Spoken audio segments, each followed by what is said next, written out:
Tranche de couple, avec Max et Guillaume, notre vie, notre monde. saison 2.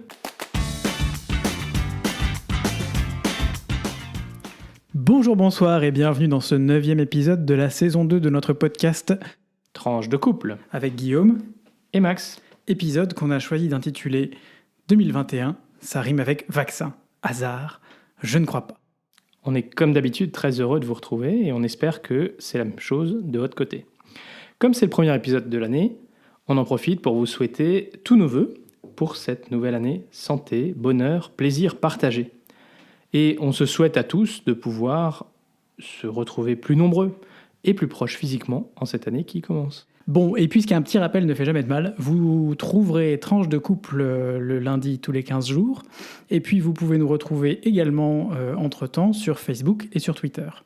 Et puis allez, en ce début d'année, on vous met au défi de nous envoyer un petit coucou quand vous aurez écouté cet épisode. Coucou, par exemple. Et si vous préférez, vous pouvez aussi nous écrire par email sur tranche, le chiffre de couple au singulier, @gmail.com. Et si ce podcast vous plaît, faites-le connaître autour de vous. Et si vous le pouvez, mettez-nous une note sur Apple Podcast pour nous aider à faire connaître Tranche de couple. Ou un pouce bleu sur Facebook. Ça marche aussi. Max, pour ce premier épisode d'actualité post-2020, on va parler de l'événement de ces 10 derniers jours. Exactement, une fois n'est pas coutume, nous allons commencer par décrypter l'Europe en lien avec le sujet favori, le Brexit, et la relation entre l'Union européenne et le Royaume-Uni, puisque le 24 décembre 2020 à 14h44, Habemus Brexit. Voilà, c'était l'épisode 3584 2592,3239 €. Voilà, on ne sait plus. Mais en tout cas, c'était un cadeau de Noël avant l'heure. Bah effectivement, pour tout le monde, c'était quand même une excellente nouvelle. Ah oui, excellente nouvelle, mais pourquoi ?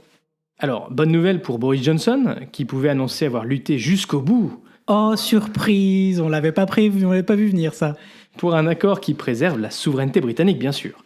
Et puis, bonne nouvelle pour les Européens, qui ont su préserver leur unité, et c'est un vrai enseignement de ces 4 dernières années, et ne pas lâcher aux demandes extravagantes d'un ex-membre, nouveau partenaire, qui, après avoir quitté la table, réclamait de pouvoir tout faire comme avant, mais sans les contraintes. Alors bref, au final, cet accord de libre-échange était nécessaire pour les deux parties, d'où l'accord et d'où la réjouissance collective. Mais comme l'a rappelé Michel Barnier, depuis le 1er janvier, puisqu'on enregistre aujourd'hui le 2 janvier, les choses sont néanmoins bien différentes de la situation qui prévalait auparavant quand le Royaume-Uni était membre de l'Union européenne ou encore durant la période de transition où la majorité des paramètres s'appliquaient encore. Et on vous mettra sur Twitter et Facebook le tableau récapitulatif qui a été diffusé par la Commission et qui montre bien la différence entre être membre et être un partenaire, même avec l'accord le plus ambitieux qui soit de libre-échange. C'est bizarre qu'il ne l'ait pas mis avant, ça aurait peut-être aidé les Anglais à... Enfin bref, ça n'a rien à voir. Alors, le point le plus compliqué a été jusqu'au bout et comme prévu, la pêche. Pourtant, c'est un domaine qui représente économiquement, c'est assez peu de choses. Oui, mais alors politiquement, c'était devenu le point le plus important, et ce, des deux côtés de la Manche. Alors, au final, les Européens vont pouvoir continuer à pêcher dans les eaux britanniques pour au moins les 5 prochaines années, donc ça nous donne un petit peu de prévisibilité. Le temps de revenir, quoi. Et d'ici là, la seule concession qui a été faite, c'est qu'il va falloir réduire de 25% ce qui est pêché par les Européens. Et si l'accord permet de continuer à commercer sans tarif douanier, ça ne se fera malheureusement pas aussi simplement qu'avant, puisqu'il y aura des contrôles, notamment des contrôles phytosanitaires, et puis beaucoup de paperasse. Alors là, pour le coup, les Britanniques qui voulaient sortir de l'Union européenne pour arrêter la paperasse, c'est pas gagné. Alors, l'accord marque aussi une réduction drastique de la coopération existante dans les domaines culturels et universitaires. Et le symbole le plus important de ça, c'est la décision britannique de ne pas prendre au programme Erasmus, pas prendre part, au programme Erasmus+, au profit d'un nouveau partenariat universitaire à l'échelle mondiale. Alan Turing Scheme. Exactement. Et puis, n'oublions pas que certains chapitres n'ont tout simplement pas été ouverts, puisque les Britanniques ont refusé de négocier en matière de politique étrangère, de défense et de développement. Alors, rendons à César ce qui est à César. et à Michel Barnier ce qui est à Michel Barnier, puisque l'accord doit en grande partie sa réalisation au talent et à l'abnégation de Michel Barnier, qui a dû quand même vivre un peu comme un moine ces 4 dernières années, où il n'a pas ménagé ses efforts. D'abord, vous vous souvenez, pour négocier l'accord de retrait, où il y avait un certain nombre de points d'achoppement, notamment s'agissant de la dette britannique, l'Irlande du Nord et la protection des citoyens européens au Royaume-Uni. Et puis sur l'accord commercial, qui a finalement été finalisé, comme on vient d'en parler, et les États membres ont accepté de permettre sa mise en œuvre provisoire au 1er janvier. Cet accord sera néanmoins définitif seulement une fois que les parlements britanniques et européens l'auront ratifié. Alors le Parlement britannique, lui, a validé déjà ce qui était nécessaire nationalement, et puis les États membres ont décidé que, ils acceptaient la mise en œuvre provisoire en attendant que le Parlement européen, d'une part, et puis les parlements nationaux valident cet accord. Alors Barnier, finalement, c'est un peu une fin de carrière en apothéose pour lui, parce qu'il faut savoir qu'il atteignait la limite d'âge en fêtant ses 70 ans, et qu'il n'aurait donc pas pu continuer son mandat. Et il a néanmoins d'ores et déjà indiqué qu'il était prêt à aider sa famille politique au plan national, les Républicains. Un candidat à la présidentielle en 2022 ? À voir. La droite manque un peu cruellement de personnalités qualifiées, et en tout cas suffisamment charismatiques pour occuper ce poste. Est-ce que ça pourrait être Michel Barnier, qui est quand même resté dans l'ombre du Brexit pendant autant d'années ? On a hâte de voir ce qui va se passer d'ici 1 an et demi. Merci Max. L'ombre du Brexit et aussi le fait qu'il a quand même la majorité de sa carrière politique en réalité était plutôt au niveau européen qu'au niveau national. Absolument, c'est un Européen convaincu et engagé, c'est en tout cas pas ça qu'on pourra lui enlever. Allez, c'est parti, point Belgitude éventuellement ? Bah non, on va faire un point Erasmus en fait. Ah pardon. Alors on deuxième va un partie. Peu vite en besogne. Et ben moi j'avais prévu, même si Max voulait me couper le sifflet... tu veux pas que je le coupe, c'est ça ? Ouais, c'est ça.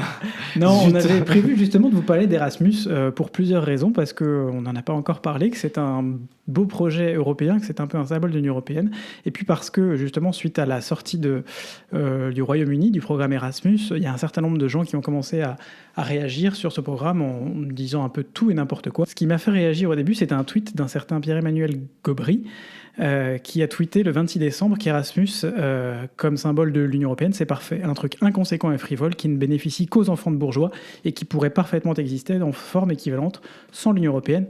De toute manière, ça m'a un petit peu mis hors de moi.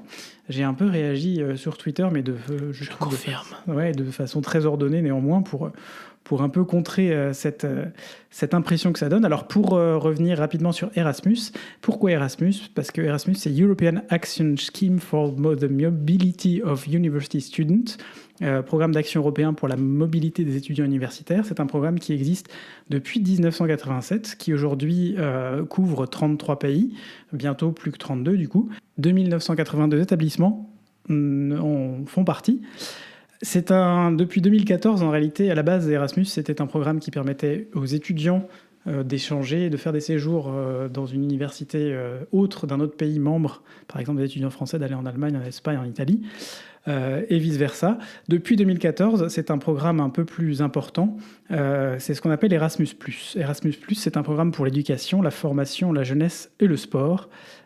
C'est un programme qui est consacré à plusieurs secteurs d'activité, du coup, l'enseignement scolaire, l'enseignement supérieur, la formation professionnelle, l'éducation des adultes, la jeunesse, éducation non formelle, et le sport. Et ça, c'est via 3 actions clés principales et 2 actions secondaires. Mobilité à des fins d'apprentissage, donc par exemple entre des étudiants de 2 universités ou alors entre des apprentis, puisque ça comprend aussi, c'est un programme qui permet aussi aux apprentis de partir faire un échange avec un autre pays. Action clé numéro 2, coopération pour l'innovation et l'échange de bonnes pratiques. Donc ça peut être par exemple des professeurs d'université ou des membres des salariés d'institutions éducatives qui échangent des bonnes pratiques en allant faire un séjour dans un autre pays. Et enfin, action très clé numéro 3, c'est le soutien à la réforme politique, c'est-à-dire faciliter la mobilité en Europe dans les domaines de l'éducation, la formation et les politiques d'éducation, de formation et de la jeunesse de personnes qui travaillent justement, par exemple, dans les ministères nationaux liés à ces différentes politiques. Les 2 actions subsidiaire, c'est le programme Jean Monnet qui permet à aider des échanges entre des étudiants ou des universitaires ou des personnes qui travaillent en tout cas sur une meilleure compréhension de l'Union européenne, de l'Europe et de son fonctionnement et des échanges. Et puis le sport, puisque ça c'est la deuxième sous-action clé, ça permet également de faire des échanges entre sportifs professionnels de haut niveau, entre écoles de sport de haut niveau, dans le sein de l'Union européenne. En 2015 et 2016, pour vous donner déjà quelques chiffres, le nombre d'étudiants qui ont effectué une mobilité en Europe en France était de 41 170, en très forte hausse depuis 2008, puisqu'en 2008, c'était seulement 28 283 étudiants qui ont fait une mobilité.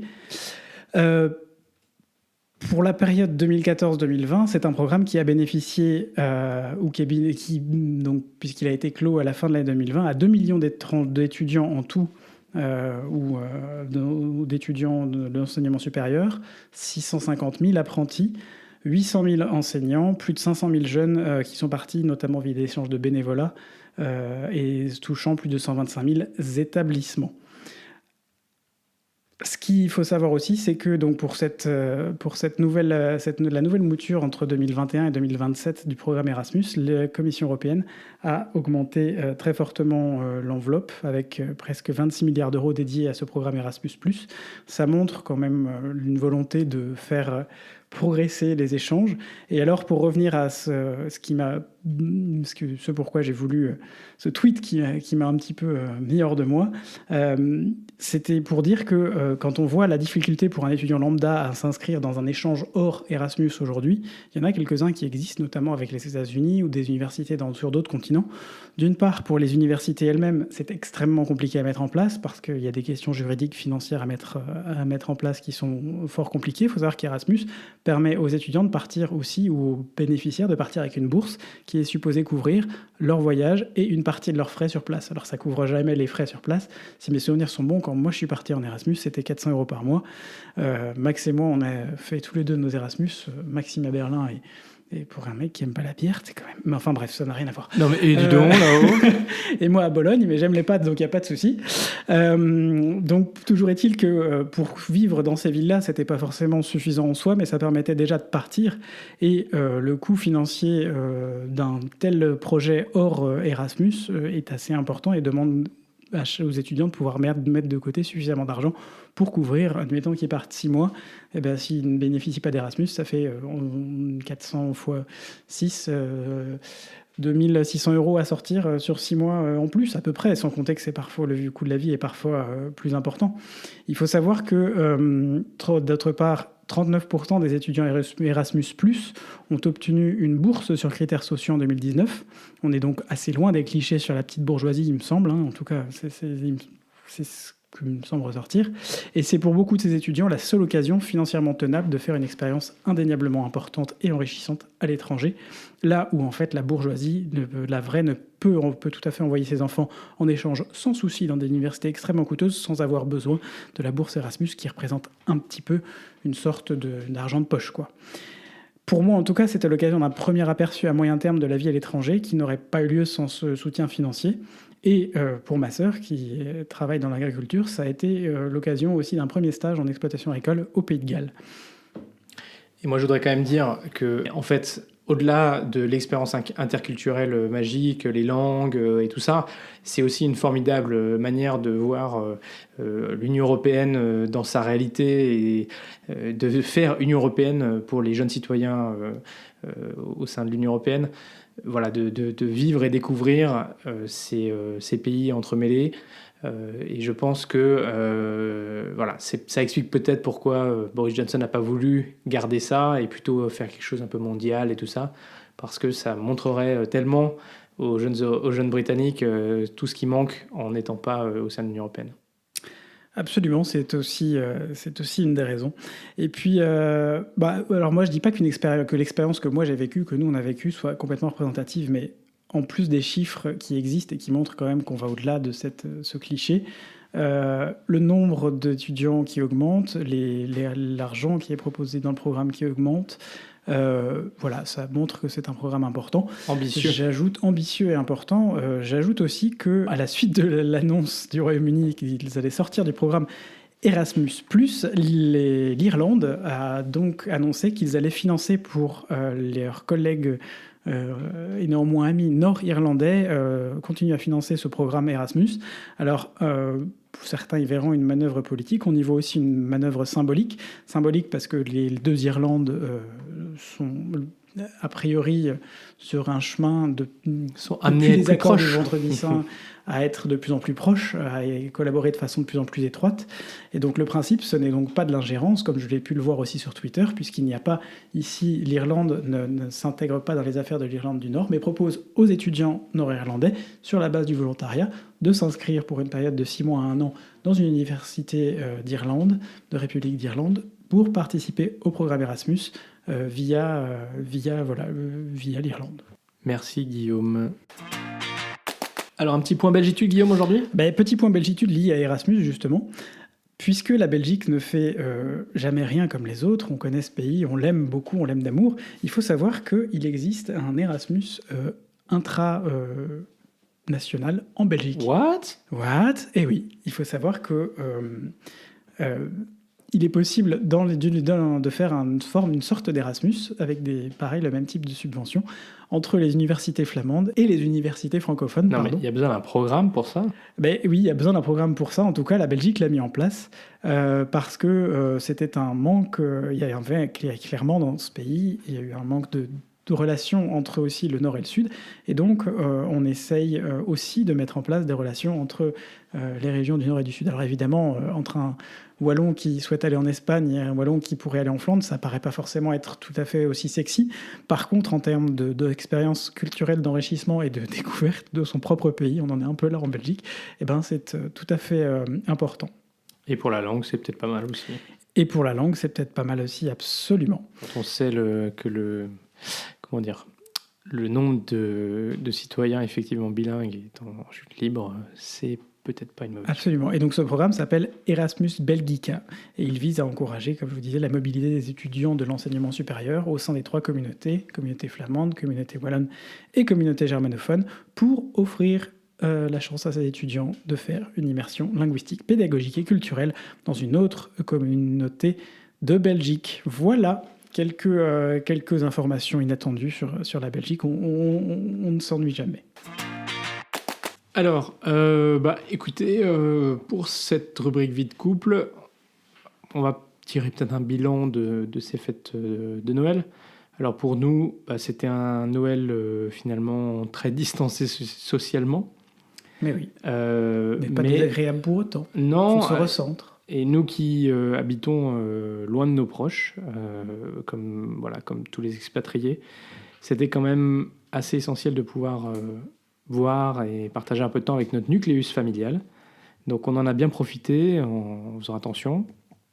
Et puis, malgré tout, comme vous tous on l'imagine, c'était quand même assez frustrant de ne pas pouvoir profiter de ce moment pour voir un certain nombre d'amis proches.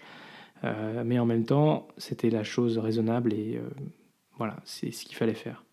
Alors le côté positif, c'est qu'au bilan, on a évité le traditionnel marathon des fêtes. Je pense qu'on vous en avait parlé l'année dernière. Ouais. Et au final, ça donne des vacances qui ont été... les amis, la famille, pour voir tout le monde. Au final, ça quand même donne des vacances qui ont été un peu plus reposantes, surtout sur la deuxième partie, que d'habitude. Donc à méditer.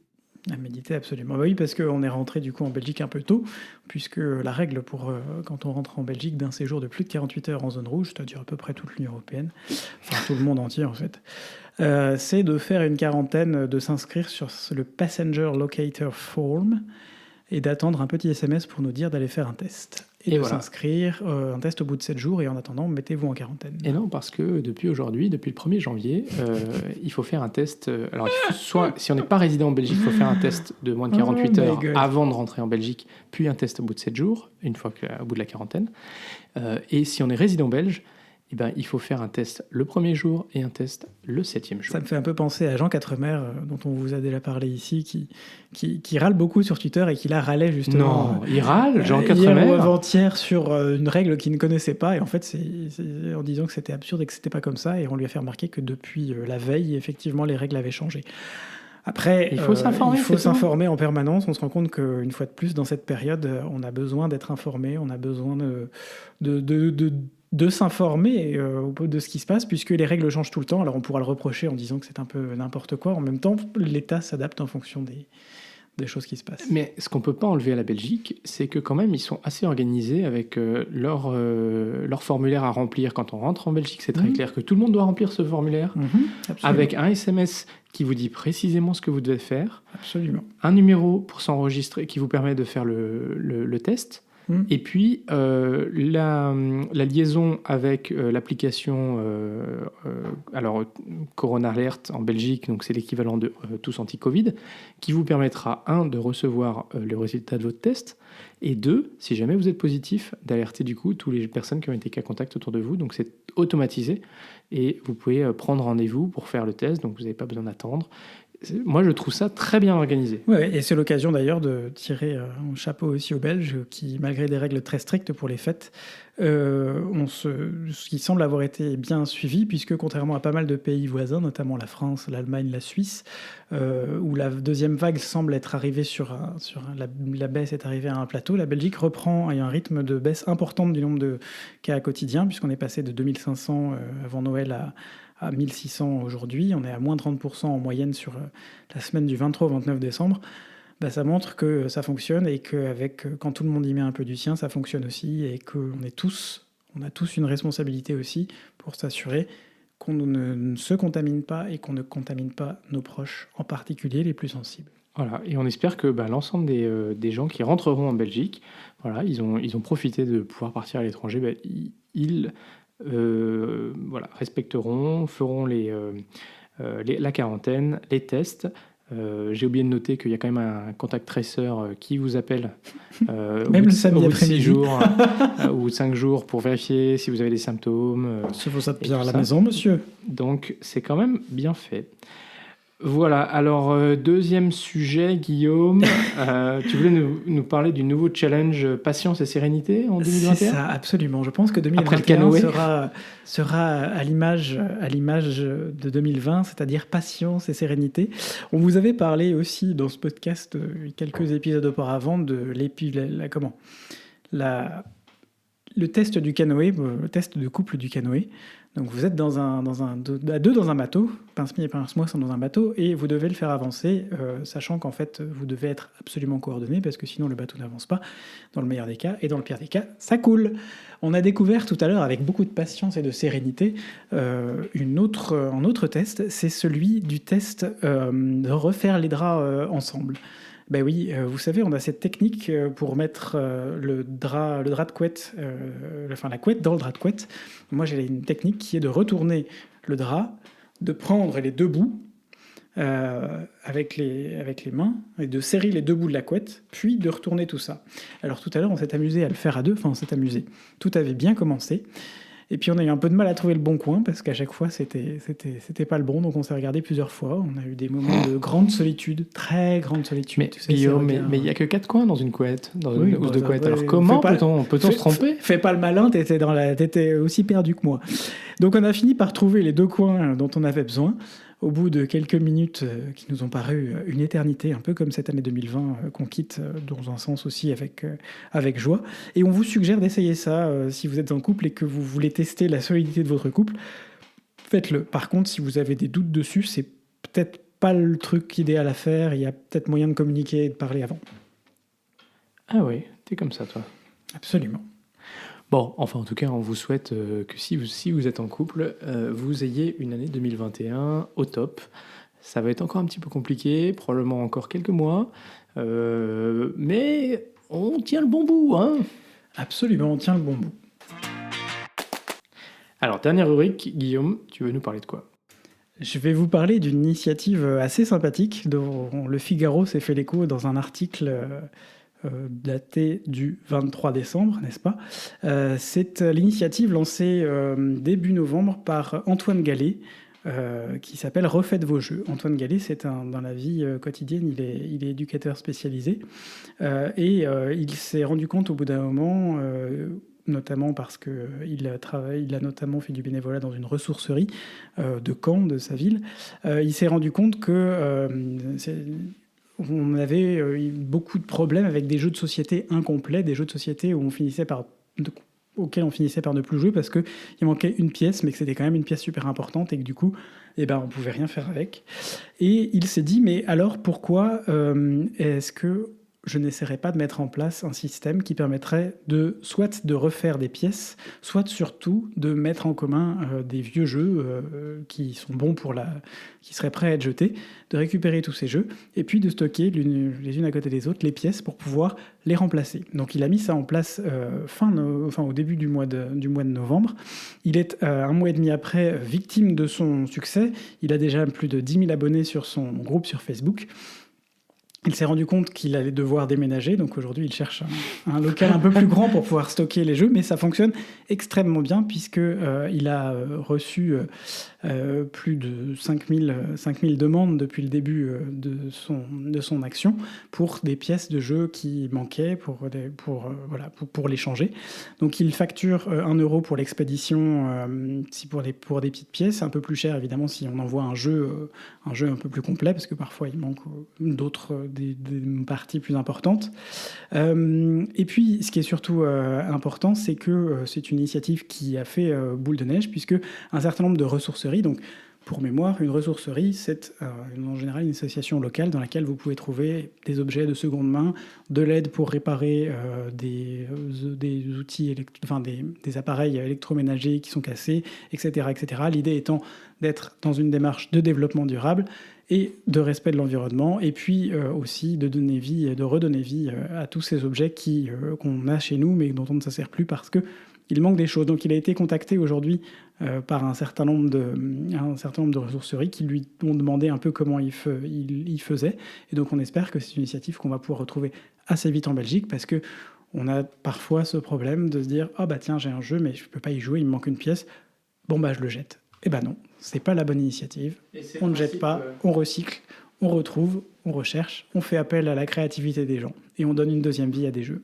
Et c'est le principe de l'économie circulaire qui est un des objectifs promus notamment par l'Union européenne.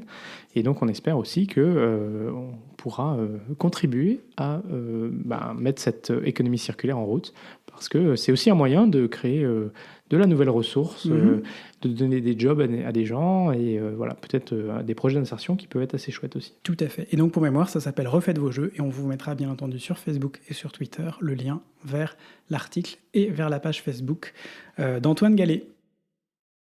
Voilà, c'est déjà la fin de ce premier épisode de l'année. Absolument, l'épisode numéro 9. Si ce podcast vous a plu, faites-le découvrir autour de vous. Et n'hésitez pas, on vous l'a dit au début, à mettre une note sur Apple Podcast ou un like sur YouTube. Et un pouce bleu sur Facebook. Ce podcast est diffusé le lundi tous les 15 jours. Alors portez-vous bien d'ici au prochain épisode. Gros bisous, sortez masqués. Et à très vite pour de nouvelles tranches vitaminées.